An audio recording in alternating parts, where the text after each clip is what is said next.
Mais pour nous, chez Accenture, on a une cible de parité d'effectifs qu'on veut atteindre d'ici 2025. Et la gouvernance au féminin nous aide à nous structurer, nous discipliner pour pouvoir mettre en place les politiques et les pratiques et les processus pour supporter notre atteinte de cet objectif. Alors pour nous, pour la Banque nationale, notre mission, c'est d'avoir un impact positif pour nos clients et pour nos employés. Ça passe également par l'inclusion et la diversité. Et l'importance de faire une certification comme celle-là, c'est pour mesurer, être discipliné dans notre approche, mais aussi s'assurer que l'on livre les résultats et les objectifs qu'on s'était donnés. Il y a deux types d'impacts. Il y a les impacts pour l'organisation et les impacts à l'extérieur de l'organisation. Donc, pour l'organisation, bien évidemment, ça fait plusieurs années qu'on s'investit dans plusieurs types d'initiatives pour être en mesure de développer le leadership féminin et s'assurer d'atteindre nos objectifs de parité. Pour l'externe, bien évidemment, on veut attirer le talent. On veut avoir les meilleurs talents au Canada qui viennent travailler pour la Banque nationale. Donc, c'est définitivement un élément qui est clé pour la rétention, mais également pour l'attraction. Alors, si j'avais à décrire la certification parité de la gouvernance au féminin, je choisirais les mots expertise et rigueur. Pour une société comme la nôtre, CBC Radio-Canada, refléter toute la diversité d'un pays comme le nôtre, toute la diversité de la population canadienne est une valeur fondamentale et une certification comme la certification parité de la gouvernance au féminin nous permet de voir comment on peut continuer à améliorer notre diversité interne et à mieux refléter la société canadienne. Pour nous, la diversité et surtout l'équité pour les femmes dans l'organisation, c'est essentiel. On est une bien meilleure compagnie aujourd'hui qu'on l'était dans le passé.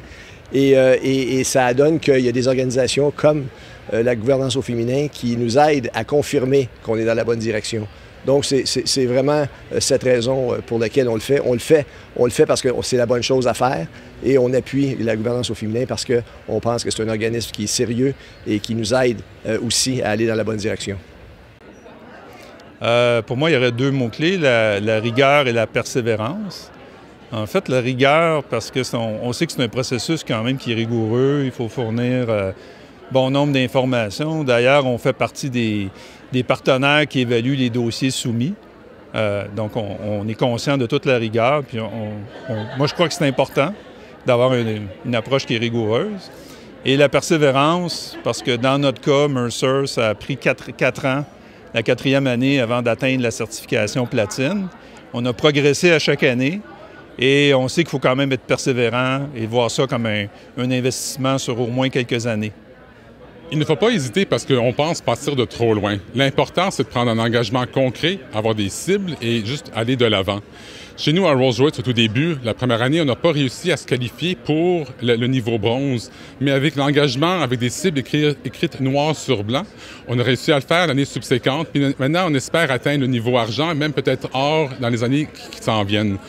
On est parti de loin quand même. Au tout début, on comptait seulement 5 des femmes dans nos effectifs. On est rendu aujourd'hui à 11 qui est quand même une augmentation de plus que 100 Encore, je réalise qu'il reste beaucoup de travail à faire, mais on en a fait. Puis même, on regarde le groupe d'ingénierie chez nous, on est rendu déjà à plus que 30 de femmes. Et au sein du groupe Rolls-Royce mondialement, le président du conseil d'administration est maintenant une femme, qui est une première dans notre longue histoire. Et de plus, même la directrice de la technologie est une femme aujourd'hui. Et puis historiquement, c'est un poste qui était occupé par des hommes. D'abord, peu importe notre point de départ, on peut tous faire un changement.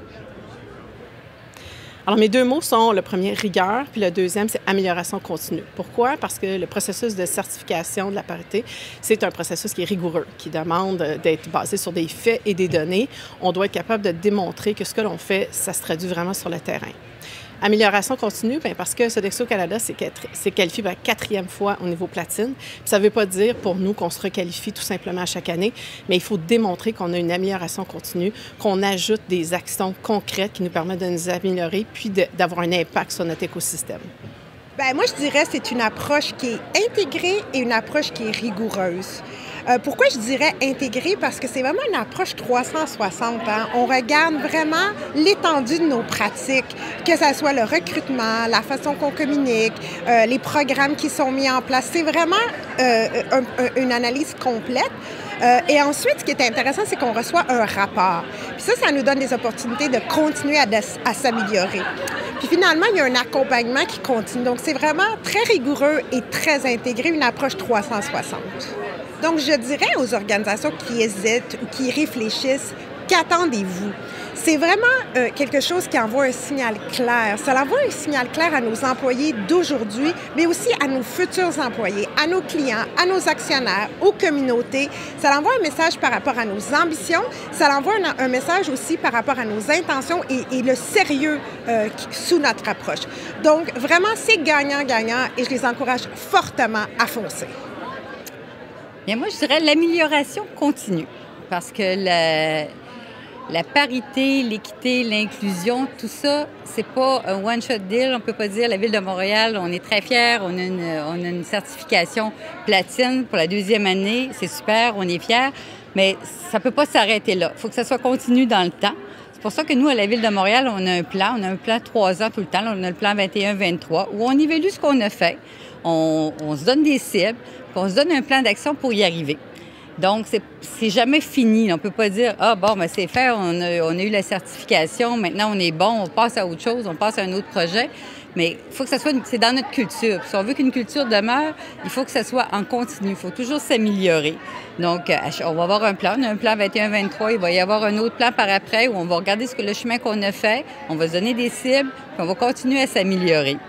Il y a toujours des groupes, même si on a la certification platine, il y a toujours des groupes où on est peut-être moins avancé. Pour la Ville de Montréal, les défis au niveau de l'avancement des femmes, on a toujours un défi au niveau des femmes de diversité, des femmes autochtones, des femmes en situation de handicap. Ça reste présentement un défi pour la Ville de Montréal. Donc, on va se faire des plans d'action, puis on va suivre notre évolution à chaque année. Puis on va se refaire un autre plan d'action. Fait que pour nous, c'est vraiment une démarche de changement de culture. Puis un changement de culture, c'est pas quelque chose qui est arrêté dans le temps. Il faut que ça vive en continu dans le temps.